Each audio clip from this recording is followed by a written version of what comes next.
السلام علیکم ورحمۃ اللہ وبرکاتہ۔ بسم اللہ الرحمن الرحیم، والصلاة والسلام علی رسولہ الکریم وعلی آلہ وصحبہ اجمعین، اما بعد۔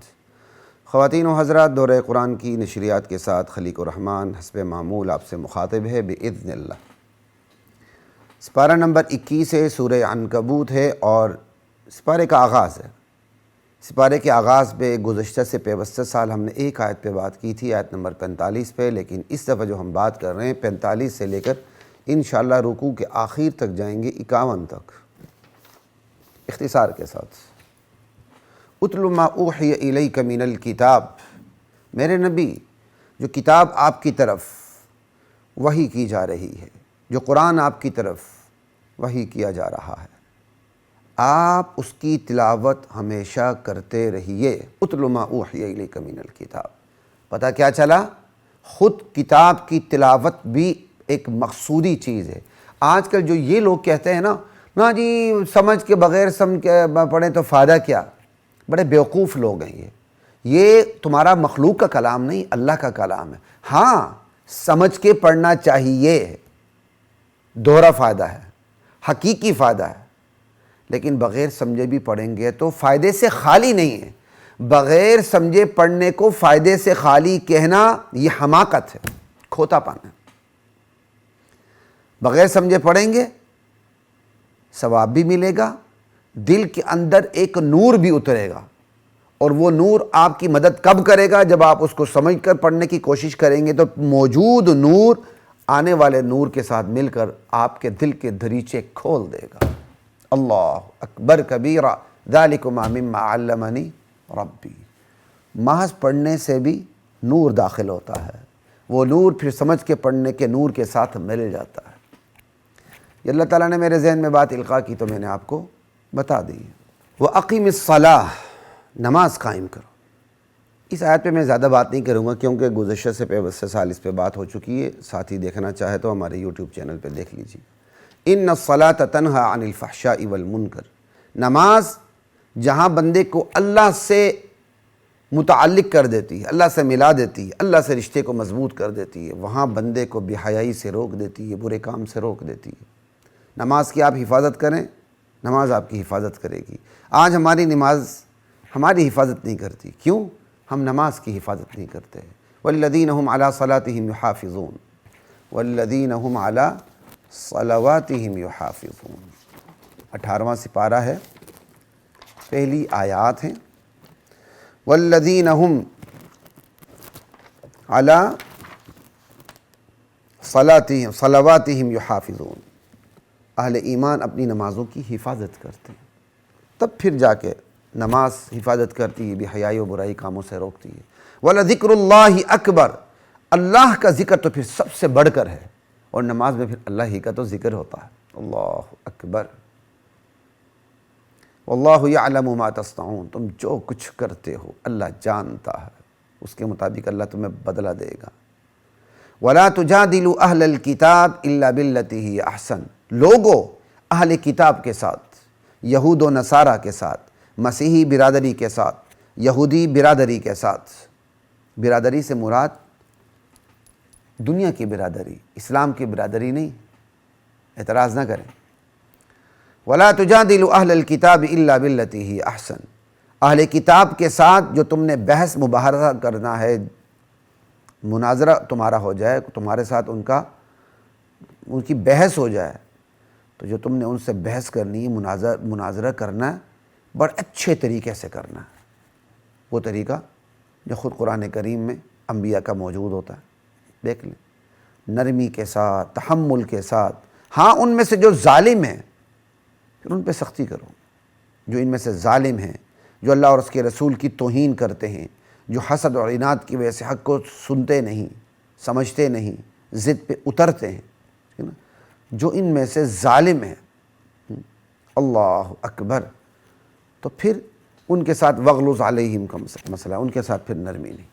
وَقُولُوا آمَنَّا بِالَّذِي أُنزِلَ إِلَيْنَا وَأُنزِلَ إِلَيْكُمْ، اور لوگوں ان اہل کتاب سے کہہ دو کہ بھائی ہم تو اس وحی پر بھی ایمان لا چکے ہیں جو ہماری طرف نازل ہوئی ہے، ہم تو اس وحی پر بھی ایمان لا چکے ہیں جو تمہاری طرف نازل ہوئی ہے، ہمارے نبی پر اور تمہارے نبی پر جو وحی نازل ہوئی ہم تو ایمان رکھتے ہیں. ہمارا ایمان تو ایسا ہے, ہم تو اتنے وسیع الظرف ہے. تمہارے نبیوں کو مانے بغیر ہمارا ایمان مکمل نہیں ہوتا. وہ تمہارے صرف تمہارے نبی نہیں, وہ ہمارے بھی نبی ہیں. تورات انجیل زبور صرف تمہاری کتابیں نہیں, ہماری بھی ہیں, لیکن وہ اپنے وقت پہ کیا کہتے ہیں ان کے احکام فل سٹاپ لگ گیا, اب ان کے احکام نہیں چلیں گے. اب آ گیا قرآن کریم, لا الہ الا اللہ وإلہنا وإلہکم واحد, تمہارا ہمارا معبود بھی ایک ہی, وہی ایک اللہ ہے, وحدہ لا شریک ہے, اور ہم سب مل کے اسی کے فرما بردار ہیں. تو کیوں پھر تم ہم سے اختلاف کرتے ہو؟ ہمارے اور تمہارے درمیان تو اختلاف کی گنجائش ہی نہیں. نبی بھی ہمارے ایک, کتابیں بھی ہماری ایک, اللہ بھی ہمارا ایک, فرما برداری کی اوتھ ہم نے لیا ہوا ہے. تو پھر تم اختلاف کرتے کیوں ہو؟ ضد, حسد, عناد کی وجہ سے, بنو اسماعیل میں نبی اترنے کی وجہ سے, بنی اسرائیل میں آخری نبی نہ اترنے کی وجہ سے تم مخالفت کر رہے ہو, ایمان نہیں لاتے ہو. تمہارے پاس ایمان نہ لانے کی کوئی وجہ عقلی شرعی موجود نہیں ہے. تمہیں تو سب سے پہلے ایمان لانا چاہیے. یہ ہیں اصل مشترکات. مشترکات یہ نہیں ہے کہ دو تین فرقوں کے اندر یا مسلمانوں اور کفار کے درمیان مشترکات یوں نکالیں کہ جو اصل اسلام کی بنیادیں ان کا چہرہ مسخ ہو جائے. آج یہ بہت بڑا فتنہ ہے, وحدت ادیان کا فتنہ. وحدت ادیان کا فتنہ کیا ہے خواتین و حضرات؟ میں مختصر وقت میں آپ کو تھوڑی سی گوش گزار کر دوں. وحدت ادیان کا فتنہ یہ ہے کہ کہتے ہیں کہ جی دنیا کے 3 بڑے مذاہب ہیں, عیسائیت, یہودیت اور اسلام کا, ان کے اندر جو مشترک چیزیں ہیں نا ان کو لے کر آپس میں اتفاق پیدا کریں. انا للہ و انا الیہ راجعون. وہ لوگ تو توحید پہ ہیں ہی نہیں ہیں, صرف مشترک چیزوں کو اٹھائیں گے اور آپس میں اتفاق پیدا کریں گے, اور پھر مکے اور بیت اللہ کے دروازے ان کے لیے کھول دیے جائیں گے. تو اسلام کی شناخت تو مسخ ہو گئی نا, ختم ہو گئی. اسلام یہاں بتاتا ہے مشترکات اللہ کے اوپر, اللہ کی توحید پر, یہ سب سے پہلی مشترک چیز ہے. آ جاؤ. اللہ کی نازل کی ہوئی کتابوں پر ایمان, یہ سب سے پہلے مشترک چیز ہے. آ جاؤ. کیوں نہیں آتے؟ ادھر ادھر کی ظاہری مشترکات کو نکال دینا, اور جو اصل مشترک چیز ہے جس کے بغیر دین نہیں رہتا اسے نظر انداز کر دینا, یہ اسلام کے خلاف سب سے بڑی سازش ہے. عیسیٰ علیہ السلام کو وہ بیٹا مانتے ہیں, اللہ کا نائب مانتے ہیں. یہودی جو ہیں وہ حضرت عزیر علیہ السلام کو اللہ کا بیٹا اور نائب مانتے ہیں.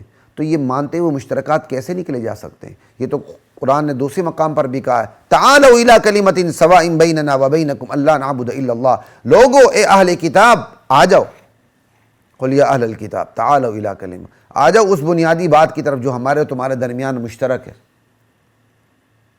ہم اللہ کے سوا کسی کی عبادت نہ کریں. یہ تم بھی کہتے ہو, تو پھر عمل کر کے دکھاؤ, زبان سے تو نہ کہو نا. کہتے ہو ہم اللہ ہی کی عبادت کریں گے, لیکن تم نے اپنے سارے احبار اور رہبان کو شریک کیا ہوا اللہ کے ساتھ. وَلَا نُشْرِكَ بِهِ شَيْئًا وَلَا يَتَّخِذَ بَعْضُنَا بَعْضًا أَرْبَابًا مِّن دُونِ اللَّهِ. ہم اللہ کے ساتھ کسی کو شریک نہ ٹھہرائیں, اور ہم میں سے ایک دوسرے کو اللہ کے مقابلے میں کارساز اور پروردگار نہ بنائیں. آ جاؤ اس بات پہ. تو یہ دنیا میں وحدت ادیان کا فتنہ بہت بڑا ہے, اور لوگوں کو ظاہری طور پر جو دین کے قریب نہیں ہوتے ہیں, ظاہری طور پر ان کو یہ فتنہ اپیل کرتا ہے. ہاں یار, مشترک چیزوں پہ آنا چاہیے, مشترکہ ایجنڈے پر نکات پہ آنا چاہیے, آپس میں اختلاف کم سے کم ہونا چاہیے. کتنی اچھی گفتگو ہے, لیکن کتنا گندا مطلب ہے کہ اسلام کی شناخت مسخ ہو کے رہ جائے. بالکل اتحاد ہونا چاہیے, لیکن نقطہ اتحاد خود اللہ دیتا ہے. وہ اللہ نقطہ اتحاد اپنی ذات کو دیتا ہے. آ جاؤ میری ذات کے اوپر, میں تمہارا خالق مالک رازق ہوں, میں تمہارا معبود ہوں, میرے ساتھ تم نے ذات میں, صفات میں, اختیارات میں, حقوق میں, حاکمیت میں کسی کو شریک نہیں کرنا. آ جاؤ. ایک تو یہ بات. دوسری بات میں آپ سے یہاں یہ کرنا چاہتا ہوں, ایک مشترکات کا فتنہ دشمنان صحابہ اور سنیوں کے درمیان بھی پیدا کیا جاتا ہے, اور یہ ہمارے سنی کم ہی کہتے ہیں. شاید میں نے کسی کو نہیں سنا, کوئی احمق سنی ہوگا وہ کہے گا, ورنہ ہم سنی ایسا نہیں کہتے. دشمنان صحابہ خصوصاً جب میڈیا کے اوپر آتے ہیں تو وہ بڑی اپنی شاطرانہ اور شیطانی چال چلتے ہوئے کہتے ہیں کہ جی ہمیں اپنی مشترک چیزوں پہ آنا چاہیے. اسی لیے وہ حسین سب کا ہے کا نعرہ لگاتے ہیں. ان بغیرتوں سے کہو ابو بکر سب کا نہیں ہے, عمر سب کا نہیں ہے, عثمان سب کا نہیں ہے, صحابہ سب کے نہیں ہیں. نہیں ہے, تم ہمارے نہیں ہو. بات ہی ختم ہو گئی. لیکن یہ جرت کون کرے؟ لا الہ الا اللہ. کہتے جی آ جاؤ مشترکات پہ آ جاؤ. جناب ہمارے اور تمہارے درمیان کوئی مشترک چیز نہیں ہے. ہم تو تمہیں ابھی صرف دشمنان صحابہ کہتے ہیں. تمہارا ہمارا اختلاف توحید سے شروع ہوتا ہے.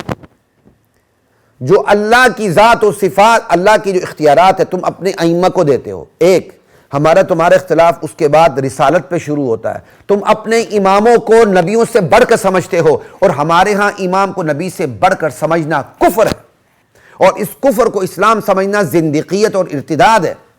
ہمارا تمہارا تیسرا اختلاف ختم نبوت کے اوپر ہے. تم ختم نبوت کے پر بظاہر ہاں ہاں کرتے ہوئے اللہ کے نبی آخری نبی ہے. تم کہتے ہو کہ نبی علیہ السلام کے بعد تمہارے اماموں پر بھی وحی آتی ہے، اور یہی ختم نبوت کا انکار ہے. چوتھے نمبر پر تمہارا ہمارا اختلاف صحابہ کی عظمت کے اوپر ہے. سمجھ آئی؟ ہمارا تو تمہارا کہیں رشتہ ملتا ہی نہیں ہے، کہیں بھی نہیں ملتا. نہ ولادت میں رشتہ ملتا ہے. تمہارے ہاں متع بھی ہے، ہمارے ہاں صرف نکاح ہے، باقی جو کچھ ہوتا ہے وہ زنا ہے. لونڈیاں ضابطہ موجود ہے، عمل نہیں ہو رہا، کیونکہ ہم اس وقت پوری دنیا میں دفاعی جنگ کر رہے ہیں، اقدامی جہاد نہیں کر رہے ہیں، تو حکمت عملی کے تحت ہمارے ہاں لونڈیاں بنائی نہیں جا رہی. ٹھیک، ہمارے ہاں تو تمہاری ولادت سے لے کر وفات تک کوئی رشتہ ہی نہیں ہے. تمہارے وہاں وفات میت کو نہلانے کے طریقے ہمیں معلوم نہیں ہے کہ کس طرح ڈڈا ڈالا جاتا ہے میت کے پیچھے. ہمارا تمہارا کہیں رشتہ ملتا ہی نہیں. نہ ہماری اذان تمہاری اذان سے ملتی ہے، نہ ہمارا کلمہ تمہارے کلمے سے ملتا ہے، نہ ہماری نماز تمہاری نماز سے ملتی ہے، نہ ہماری عبادت گاہ تمہاری عبادت گاہ سے ملتی ہے. سمجھ آئی؟ نہ ہمارے صحابہ تمہارے صحابہ سے ملتے ہیں. کیا مشترک ہے ہمارے اور تمہارے درمیان؟ ایویں اوپر کے ادھر ادھر کی مشترکات نکالنا اور ہمیں دھوکہ دینا. یاد رکھو، خدا کی قسم، جس طرح تم ببانگ دوحل میدان میں آ چکے ہو، ہم بھی اب میدان میں آ چکے ہیں. تمہارا کفر، تمہاری زندیقیت، تمہارا ارتداد، تمہاری شیطانی اور شاطرانہ چالیں ہم اپنے لوگوں کو بتائیں گے، اور تمہاری شیطانی چالوں سے ہم اپنے لوگوں کی حفاظت کرنے کی بھرپور کوشش کریں گے انشاءاللہ. لا الہ الا اللہ واللہ اکبر. ہمارے تمہارے درمیان کوئی اتحاد نہیں ہو سکتا. اس لیے میں اپنے سنی بھائیوں سے کہتا ہوں، یہ لوگ آپ کی مسجدوں میں نماز پڑھنے آئیں، ان کو طریقے کے ساتھ مسجد سے باہر بھیج دیجیے گا کہ نہیں بھائی آپ اپنی عبادت گاہ میں جا کر نماز پڑھیں، ہمارے ہاں آپ کی نماز نہیں ہو سکتی. جو ابو بکر کا دشمن ہے وہ ہماری مسجد میں آ کر نماز پڑھے. جو یہ کہے کہ حضور کے بعد بھی ہمارے اماموں پر وحی آتی ہے، وہ ہماری مسجد میں نماز پڑھے. کیوں پڑھے؟ اگر سنی بھائیوں یاد رکھو، مسلمانوں یاد رکھو، اگر تمہارے اندر یہ غیرت ہے اور ہونی چاہیے کہ مرزائی تمہاری مسجد میں قدم رکھ کے نماز نہ پڑھے، ورنہ ظاہری نماز تو مرزائیوں کی ظاہری نماز ہماری نماز، یا کیا کہتے ہیں، دشمنان صحابہ کی نماز سے زیادہ قریب ہے ہماری نماز کے. اگر محض نماز کو دیکھیں، وہ تقریباً مرزائی ہماری طرح نماز پڑھتے ہیں، لیکن ہم پھر بھی ان کو کیا کہتے ہیں؟ کافر، زندیق، مرتد. محض شکلیں دیکھنی ہے نا. تو جو لوگ دشمنان صحابہ کو اپنی مسجدوں میں نماز پڑھنے کی اجازت دیتے ہیں، ان کو چاہیے مرزائیوں کو بھی اجازت دیں، کیونکہ ان کی نماز ہماری نماز سے زیادہ قریب ہے بنسبت دشمنان صحابہ کی نماز کا. کیوں نہیں دیتے ہیں؟ اس لیے نہیں دیتے ہیں کہ آپ کے اندر یہ غیرت موجود ہے اور ہونی چاہیے کہ بھائی یہ اللہ کے نبی کے ختم نبوت کے دشمن ہیں. تو جناب یہ دشمنان صحابہ بھی اللہ کے نبی کے ختم نبوت کے دشمن ہیں. کان کھول کے سن لو، یہ کہتے ہیں کہ بھائی نبی کے بعد ہمارے اماموں پر بھی وحی آتی ہے. اور ایک اور بات، نہیں جی سنیوں کے اندر تو اجتہاد کا دروازہ بند ہے، ہمارے اندر اجتہاد کا دروازہ کھلا ہے. خدا کی قسم اس سے بڑا جھوٹ کیوں نہیں؟ سارا اجتہاد تو ہمارے ہاں ہوتا ہے. کیوں؟ ہمارے ہاں تو نبی علیہ السلام فوت ہو گئے، اوپر سے وحی آتی نہیں. اب کیا ہوگا؟ وحی کی روشنی میں مسائل حل ہوں گے، اسی کا نام اجتہاد ہے.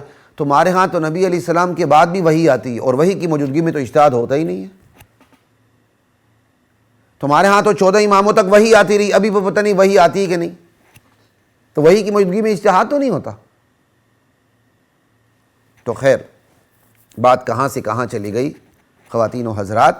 تو یہ مشترکات پہ اتنی بات اس پہ کافی ہے. آگے چلتے ہیں. وَكَذَلِكَ أَنزَلْنَا إِلَيْكَ الْكِتَابَ. ہماری قدرت کا کمال دیکھے میرے نبی.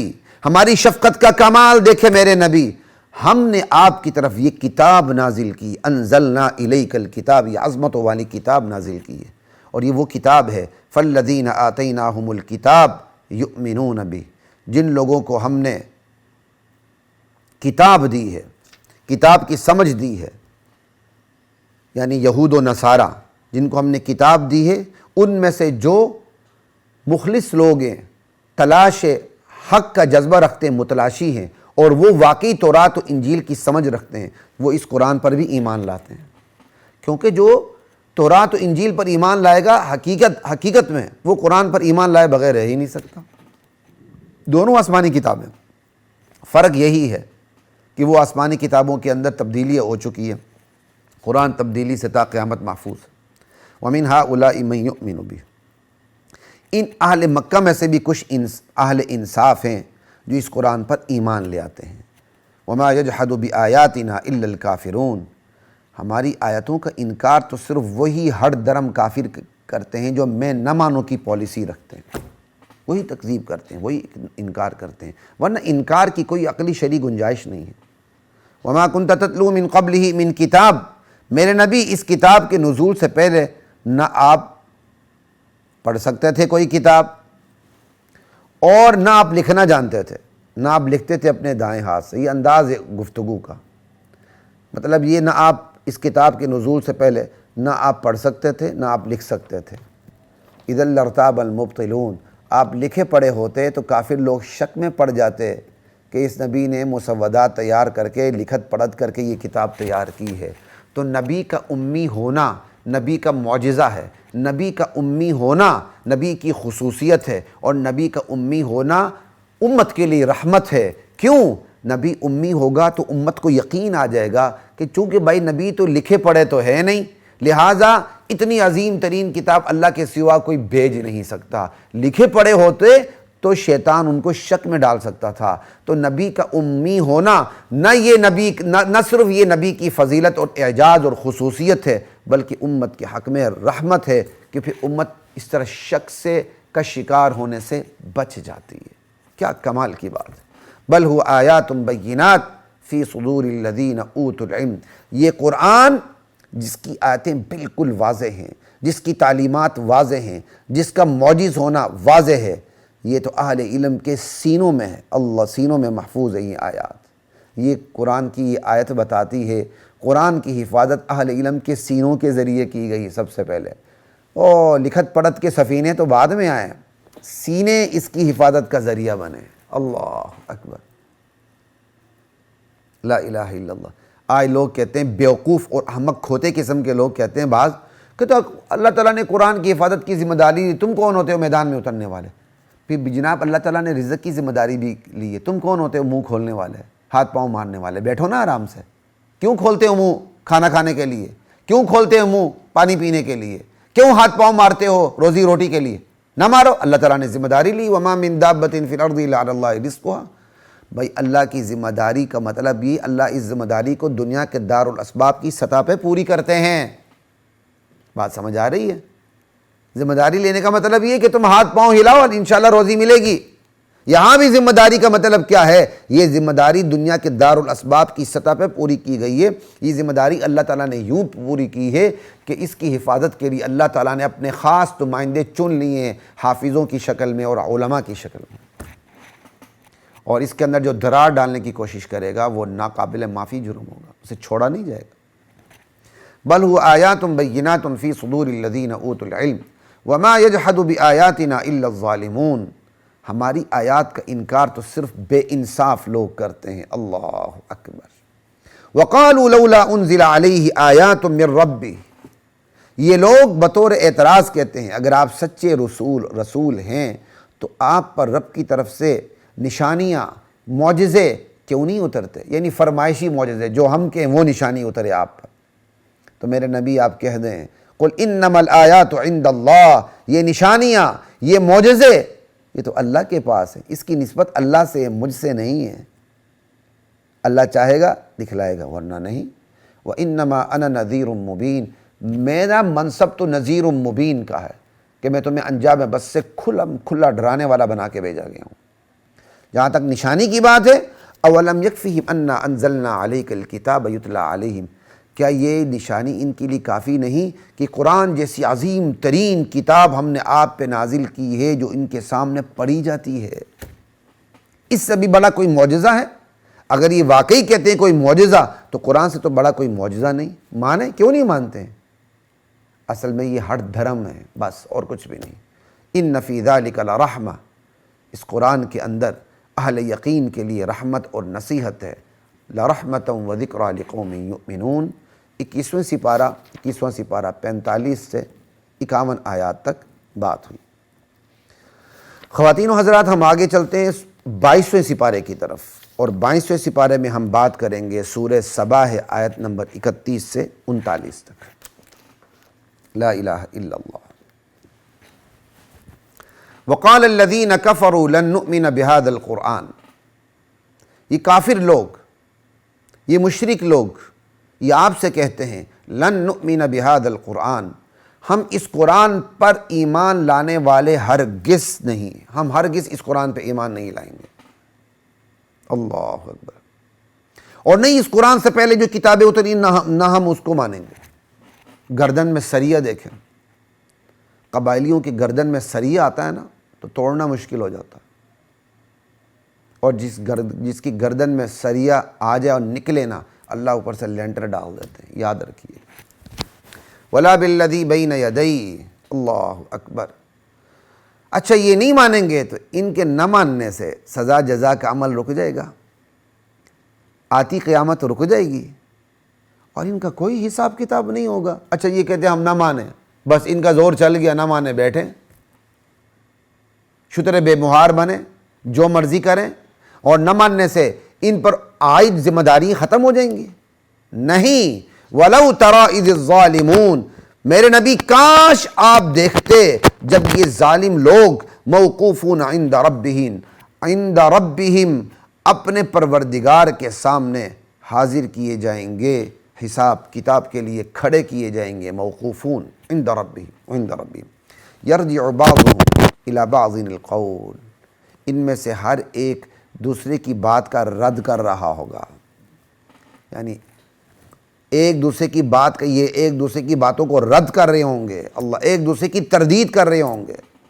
یرجع بعضهم الی بعض القول یقول الذین استضعفوا، جو ایک دوسرے کی بات کی تردید کریں گے، اللہ تعالیٰ نے اپنے علم کے زور پر اس کا ایک نقشہ ہمارے سامنے وقت سے پہلے رکھ دیا ہے کہ میرے بندو، جب قیامت کا دن ہوگا میرے پاس سارے آئیں گے، جن کی مانی گئی رسولوں کے مقابلے میں وہ بھی آئیں گے، جنہوں نے مانی رسولوں کو چھوڑ کر دوسروں کو وہ بھی آئیں گے، پھر یہ ماننے والے اور جن کی مانی گئی وہ آپس میں ایک دوسرے کے ساتھ تکرار کریں گے، بحث مباحثہ کریں گے۔ میرے بندو، اپنے علم کے زور پر اس تکرار کو، اس بحث مباحثہ کو تمہارے سامنے رکھنے لگا ہوں قرآن کریم کے اندر، پڑھ لو، سن لو، سہ لو، سمجھ لو، اور اس انجام بد سے اپنے آپ کو بچا لو۔ لوگوں سننے کی عادت ڈالیں، قیامت کے دن جو بندہ ہائے کاش کرے گا نا، جو پچھتائے گا، پشیمانی ہوگی، وہ اس پر ہوگی لو کننا نسمع، ہائے کاش ہم دین کی بات کو سن لیتے۔ سننے کی عادت ڈالیں، سننے کی عادت سے سہنا آ جاتا ہے، کیونکہ ہر بات تو آپ کے مزاج کے مطابق تو نہیں ہوگی، لیکن جب آپ سنیں گے سہنا آ جائے گا، جب سہنا آ جائے گا سمجھنا آ جائے گا، جب سمجھنا آ جائے گا ایمان آ جائے گا، ایمان آ جائے گا اللہ کی رضا مل جائے گی۔ وَرِضْوَانٌ مِّنَ اللَّهِ اکبر، اللہ کی رضا سے بڑھ کے تو کوئی چیز ہے ہی نہیں ہے۔ جب اللہ مل گیا تو پھر ساری اللہ کی کائنات بھی بندے کو مل جاتی ہے۔ اللہ اکبر۔ وہ وہی بات ہوئی نا، ایک بادشاہ نے ترنگ میں آ کے کہا ارے آج میں مستی میں ہوں، ٹھیک، تم جس مرضی چیز پہ ہاتھ رکھ دو وہ تمہاری ہو گئی۔ درباریوں نے دوڑ لگا دی، وزیروں نے دوڑ لگا دی، کوئی کسی ہیرے جواہرات کے برتن پہ ہاتھ رکھ رہا ہے، کوئی کس پہ ہاتھ رکھ رہا ہے، کوئی کس پہ ہاتھ رکھ رہا ہے۔ بادشاہ کی لونڈی جو اس کے پاس کھڑی تھی ہوا دے رہی ہوگی اس کو، ٹھیک، وہ بادشاہ کے سلامت کے پاس ہی کھڑی رہی۔ بادشاہ نے کہا رے پگلی تو بھی دوڑ لگا دے، یہ ہیرے جواہرات سب لوٹ رہے ہیں لوگ، تو بھی جا کے اپنا حصہ لے لے۔ لونڈی نے بادشاہ سلامت کے کاندھے پر ہاتھ رکھ دیا، کہا بادشاہ سلامت نہ، میں نے آپ پہ ہاتھ رکھ دیا۔ کہا نا جس پہ ہاتھ رکھ دیں اس کی ہو گئی، میں نے آپ پہ ہاتھ رکھ دیا۔ آپ میرے ہوگے، یہ ساری سلطنت میری ہوگی۔ کیا لونڈی کی وزڈم، اللہ اکبر۔ بس یہی ہے، اللہ کے ہو جائیں، اللہ کی ساری کائنات ہماری، اس سے بڑی فراست اور کیا ہو سکتی۔ خیر، اللہ نے اپنے علم کے زور پہ جو اہل جہنم کی ماننے والوں کی رسولوں کے مقابلے میں، اور جن کی مانی گئی رسولوں کے مقابلے میں، جو کمزور تھے اور تگڑے لوگ تھے، ان کا جو آپس میں بحث مباحثہ ہے جو ہوگا جہاں وہاں قیامت کے دن، اللہ انہیں پہلے یہاں ذکر کر رہے ہیں، ذرا سنیے۔ یقول الذین استضعفوا، دنیا میں جو لوگ کمزور سمجھے جاتے تھے، جو مان کے چلتے تھے، ٹھیک، للذین استکبروا، ان سے کہیں گے جو بڑے بندے تھے، یعنی کمزور لوگ دنیا کے اپنے بڑے ان لوگوں سے کہیں گے جن کی انہوں نے پیروی کی تھی۔ اس میں دنیا کے بڑے بڑے سیاستدان بھی ہوں گے، بڑے بڑے سائنسدان بھی ہوں گے، بڑے بڑے احبار اور رہبان، پیر، مشائخ، مولوی بھی ہوں گے جو رائے حق سے ہٹے ہوئے ہوں گے، لوگوں نے ان کی بات مانی ہوگی۔ وہ کہیں گے لولا انتم لکنا مؤمنین، یہ کمزور لوگ ان بڑوں سے کہیں گے ارے اگر تم نہ ہوتے نا تو ہم دنیا میں ایماندار ہوتے اور آج یہاں نہ گھس رہے ہوتے، نہ رگیدے جا رہے ہوتے۔ اب یہ جو بڑے بنتے تھے وہ کیا کہیں گے؟ قال الذین استکبروا، یہ ان کی بات کی تردید کرتے ہوئے کہیں گے للذین استضعفوا، انہی کمزور لوگوں سے، انحن صددناکم عن الہدی بعد اذ جاءکم، جب ہدایت تمہارے پاس آ چکی تھی اور تم اس ہدایت کو قبول کر سکتے تھے، ہم نے تم کو زور و زبردستی سے روکا تھا کہ تم ہدایت قبول نہ کرو؟ ہم نے تمہیں زبردستی روکا تھا؟ بل کنتم مجرمین، بلکہ خود تم مجرم ہو، ہم نے تمہیں دعوت دی، تم نے اسے مان لیا، چونکہ تمہارے مفادات ہم سے جڑے ہوئے تھے، ہماری ماننے میں تمہارے مفاد جڑے ہوئے تھے، اس لیے تم ہماری بات مانتے تھے۔ سمجھائی؟ یعنی مثال کے طور پر ہم نے تمہیں شارٹ کٹ دکھائے تھے، پیر صاحب کے ہاتھ میں DHA کا پلاٹ دے دو، پیر صاحب تمہیں جنت کا پلاٹ دے دیں گے، پیر صاحب کے ہاتھ میں ہاتھ دے دو، قبر میں تمہارا حساب کتاب نہیں ہوگا، پیر صاحب کے ہاتھ میں دے دو، نمازیں بھی معاف، روزے بھی معاف، حج بھی معاف، سب کچھ معاف، پیر صاحب کے ہاتھ میں ہاتھ دے دو، جوئے میں بھی جیت جائیں گے، وزیر اعظم بھی بن جائیں گے، سب کچھ بن جائیں گے، شارٹ کٹ۔ انا للہ و انا الیہ راجعون۔ سمجھ گئے؟ کہا ہم نے تمہیں جبرن تو نہیں روکا تھا، ہدایت تمہارے پاس آ چکی تھی، مان لیتے، تم خود مجرم تھے، محض ہمارے سبز باغ دکھانے پر ہمارے پیچھے لگ گئے۔ وقال الذین استضعفوا للذین استکبروا، اب پھر ان کی اس بات کا رد کرتے ہوئے کمزور لوگ ان بڑوں سے کہیں گے، ان متکبرین سے کہیں گے بل مکر اللیل والنہار، نہیں نہیں نہیں، تم جھوٹ بک رہے ہو، تمہاری دن رات کی چال بازیوں نے ہمیں دین سے روکا، تم نے دن رات کی چال بازیاں نہ چلائی ہوتی تو ہم تمہاری چال میں نہ آتے، ہم تمہارے جال میں نہ آتے، ہم تمہارے شکار نہ بنتے، تمہارے دن رات کی چال بازیوں نے ہمارے ایمان کا بیڑا غرق کر دیا۔ اذ تأمروننا ان نکفر باللہ، تم ہمیں حکم دیتے تھے ہم اللہ کے ساتھ کفر کریں، ونجعل لہ اندادا، اور ہم ٹھہرائیں اس کے لیے شریک۔ اللہ اکبر۔ آج بھی لوگ ہیں اللہ کا ہی انکار کرتے ہیں اور اقرار کرتے ہیں تو شریک کرتے ہیں۔ ایک ہی اللہ کا سرے سے انکار کر دینا، ایک ہی اللہ کا اقرار کر کے پھر اس کی ذات میں، صفات میں، اختیارات میں، حقوق میں، حکمیت میں شریک کرنا۔ تم ہمیں حکم دیتے تھے ہم اللہ کا انکار کریں، اس کی توحید کا انکار کریں، اس کی ذات کا انکار کریں۔ اگر ذات کو مانیں تو اس کی مختلف ہوں گے نا، یہ تو اللہ تعالیٰ نے اختصار کے ساتھ ساری باتیں ذکر کی، اور ایسے بھی بڑے بڑے کیا کہتے ہیں متکبرین اللہ کو مانتے ہیں لیکن اللہ کی ذات و صفات میں شریک۔ ہمارے پیر صاحب لوح محفوظ میں بھی تبدیلی کر سکتے ہیں۔ انا للہ و انا الیہ راجعون۔ اے لعنتی انسان، اس سے بڑا شرک اور بڑا کیا ہوگا کہ تو کہتا کہ تمہارا پیر صاحب لوح محفوظ کے اندر لکھی ہوئی تقدیر کو بھی بدل سکتا۔ کیا کیا عجوبے ہیں، سوشل میڈیا کی وساطت سے سارے عجوبے دیکھنے کو سننے کو ملتے ہیں۔ ایک انڈیا کا عجوبہ ہے، مداری ٹائپ کا بندہ، وہ کہتا جی فلاں فلاں حضرت صاحب ہیں، انہوں نے اپنا جنازہ خود پڑھایا تھا، حضرت باقی باللہ نے بھی اپنا جنازہ خود پڑھایا تھا، فلاں نے بھی اپنا جنازہ خود پڑھایا تھا۔ کیا حماقت ہے خدا کی قسم۔ اور کہتے ہیں یہ بزرگ لوگ سنتے بھی ہیں، مدد بھی کرتے ہیں، انہیں پکارو تو ان کے لیے دور نزدیک برابر ہے، دور نزدیک کوئی ان کے لیے معنی نہیں رکھتا، یہ سنتے ہیں اور مدد بھی کر سکتے ہیں۔ او یار خناسو، اس سے بڑا شرک اور کیا ہوگا؟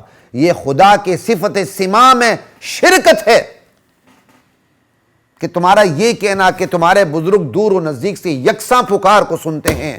کان کھول کے سن لیں، خدا کی قسم خواتین و حضرات، جو بندہ یہ عقیدہ رکھتا ہے کہ بزرگ یا کوئی اور یا کوئی شیطان یا کوئی ولی دور و نزدیک سے یکساں پکار سننے کی صلاحیت رکھتا ہے، وہ خدا کے صفت سمیع میں شریک کرتا ہے، وہ مشرک ہے۔ سماع موتا ایک الگ اختلاف ہے۔ احادیث کی بنیاد پہ بعض مردوں کا بعض اوقات میں سننا ثابت ہے، وہ خدا کے صفت سماع میں شرکت نہیں ہے، اس میں اہل علم کے اقوال مختلف ہیں۔ مضبوط ترین قول قرآن و سنت کی روشنی میں یہی ہے کہ مردے نہیں سنتے۔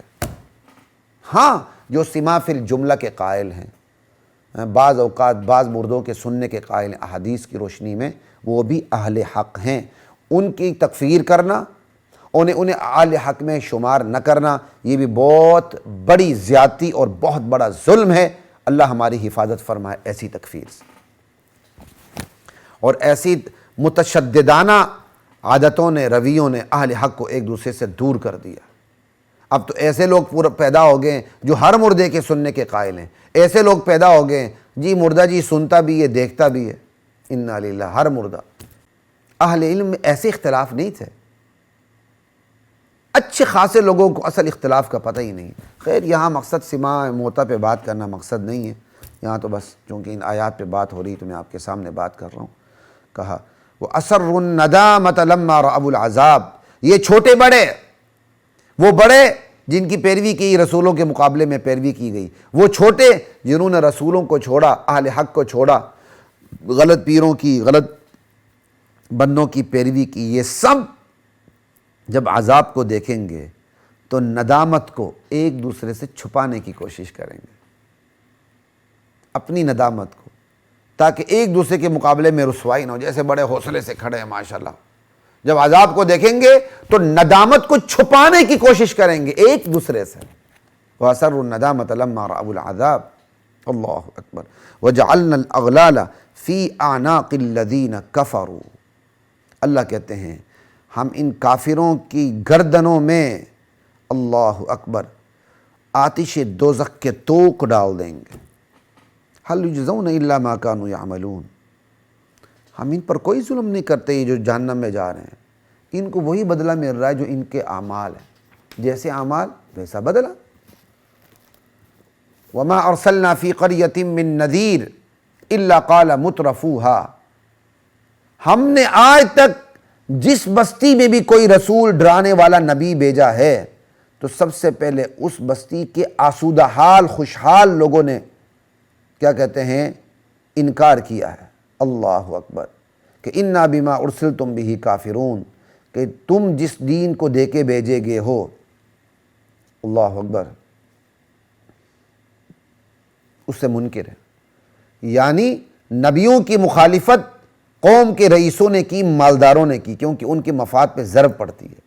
گزشتہ جمعے، یہ جو ابھی جمعہ گزرا، اس پر ہم نے اس پہ قوم داعی کا مزاج اور قوم کی نفسیات پر تفصیل سے اس میں بات کی ہے، تو سننا چاہیں تو آپ اس ویڈیو کو ضرور دیکھ لیجیے گا۔ اللہ اکبر، اللہ کہتے ہیں ہم نے کوئی بھی ڈرانے والا رسول جو بھیجا ہے، اللہ اکبر، تو اس کے بارے میں بستی کے خوشحال لوگوں نے یہی کہا ہے کہ جس دین کو دے کر تم بھیجو گے ہم اس کے منکر ہیں، ہم انکاری، ہم نہیں مانتے۔ اور ساتھ یہ بھی کہتے ہیں آگے سے، یہ بھی انہوں نے کہا وَقَالُوا نَحْنُ أَكْثَرُ أَمْوَالًا وَأَوْلَادًا، نبیوں سے ہم مال میں بھی تم سے بڑھ کے، اولاد میں بھی تم سے بڑھ کے۔ اگر اللہ ہم سے راضی نہ ہوتا اور ہم یہ شرک کر رہے ہوتے، ہم کفر کر رہے ہوتے اور اللہ ہم سے ناراض ہوتا تو ہمیں مال ملتا، ہمیں اولاد ملتی۔ ہمارے پاس مال ہونا، ہمارے پاس اولاد ہونا اور مال و اولاد میں تم سے بڑھ کے ہونا، یہ دلیل ہے کہ ہمارا اللہ ہم سے راضی ہے۔ وما نحن بمعذبین، چونکہ اللہ ہم سے دنیا میں راضی ہے، اللہ اکبر، تو اس لیے آخرت میں وہ ہمیں عذاب کیوں دے گا؟ کبھی نہیں دے گا۔ اور یہ تو آخرت ان لوگوں کے بارے میں جو آخرت کو مانتے ہیں. جو آخرت کو نہیں مانتے تو پھر یہ آیت ان پر اس طرح فٹ ہوگی کہ آخرت نام کی کوئی چیز ہو بھی گی تو ہمیں عذاب نہیں ہوگا. لا الہ الا اللہ. قل ان ربی یبسط الرزق لمن یشاء ویقدر.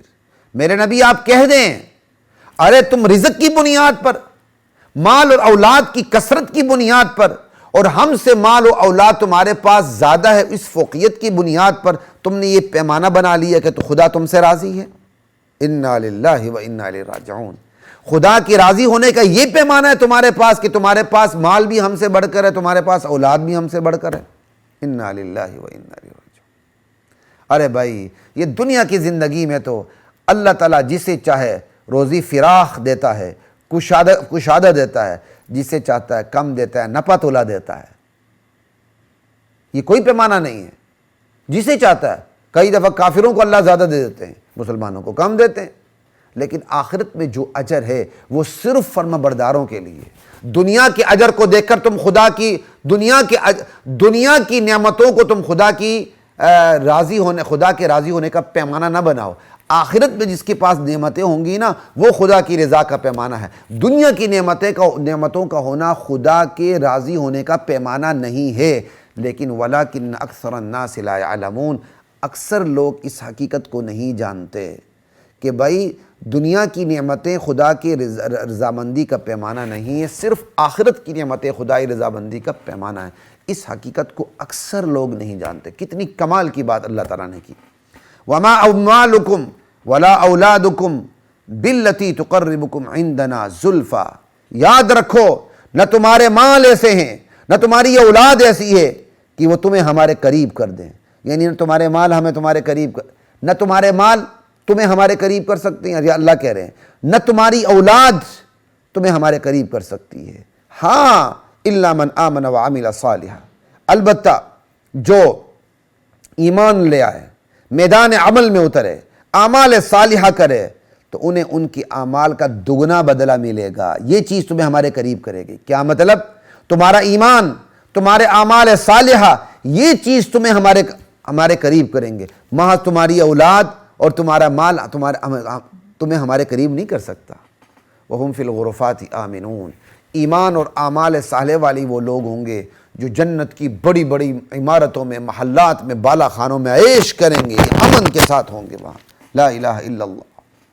کتنی بڑی بات اللہ نے فرمائی. وَالَّذِينَ يَسْعَوْنَ فِي آيَاتِنَا مُعَاجِزِينَ.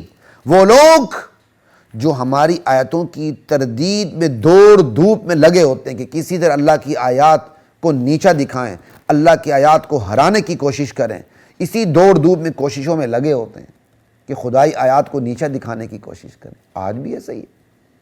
خدا کے قانون کو نیچا دکھانے کی کوشش کرتے ہیں ریاستی سطح پر، انفرادی سطح پر خدائی احکام کو نیچے دکھانے کی کوشش کرتے ہیں، اجتماعی سطح پر خدا کی آیات کو نیچے دکھانے کی کوشش کرتے ہیں. یہ پردہ پرانا حکم تھا، یہ فلاں حکم پرانا حکم تھا، یہ آج کے دور میں ایسا نہیں چل سکتا. انا للہ و انا الیہ راجعون. یا شرک پر خدا کی آیات کو پیش کرنا، وہ جو خدا کی آیات موجود ہیں ان کی تردید کرنا، خدا کی آیات کو شرک پر غلط طریقے سے پیش کرنا، یہ سب کیا ہے؟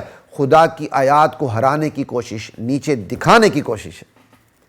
صاف صاف آیت ہے. اللہ کے نبی کہتے ہیں میں غیب نہیں جانتا. پھر بھی کوئی کہ اللہ کے نبی عالم الغیب ہیں تو اس کا مطلب آپ قرآن کی آیات کو نیچے دکھانے کی کوشش کریں. صاف صاف اللہ کہتا ہے حاضر ناظر میں ہوں. یہ میرا تعارف ہے کہ میں اپنی قدرت اور علم سے ہر جگہ موجود ہوں. ما یکون من نجوى ثلاثة الا هو رابعهم ولا خمسة الا هو سادسهم. آپ اللہ کے علاوہ کسی نبی ولی پیر فقیر کو بھی حاضر ناظر سمجھیں تو اس کا مطلب آپ اللہ کی آیات کو نیچے دکھانے کی کوشش کر رہے ہیں. اللہ کا حکم ہے ان الحکم الا للہ. حاکمیت صرف مجھے جچتی ہے، حکم میرا چلے گا. الا لہ الخلق والامر. خلقت میری، مخلوق میری پیدا کردہ، میری مخلوق پہ حکم صرف میرا چلنا چاہیے. اور تم اللہ کی مخلوق پہ اپنا حکم چلانے کی کوشش کرتے ہو کہ انسان پر انسان کا حکم چلے گا. Government of the people, by the people and for the people. یہ کیا ہے؟ یہ خدا کی آیات کو نیچے دکھانے کی کوشش، ہرانے کی کوشش. اور اللہ تعالیٰ نے کہا، اللہ تعالیٰ کے نبی نے کہا لن یفلح قوم ولو امرہم امرأ، وہ قوم ہرگز ہرگز ہرگز فلاح نہیں پا سکتی جس کے اہم ترین معاملات عورت کے سپرد ہو جائیں۔ تم عورت کو حکمران بنا کے، وزیر اعلیٰ بنا کے، وزیر اعظم بنا کے، انتخابی میدان میں اتار کے خدا کی آیات کو تم نیچے دکھانے کی کوشش کرتے ہو، تمہاری خیر نہیں ہوگی اگر تم نے توبہ نہیں کی تو۔ لا الہ الا اللہ واللہ اکبر۔ یہی ہے وہ لوگ جو ہماری آیات کی تردید میں، انہیں نیچے دکھانے کی کوشش میں، فی آیاتنا معاجزین اولئک فی العذاب محضرون، یہی لوگ جہنم میں اوندے منہ ڈالے جائیں گے۔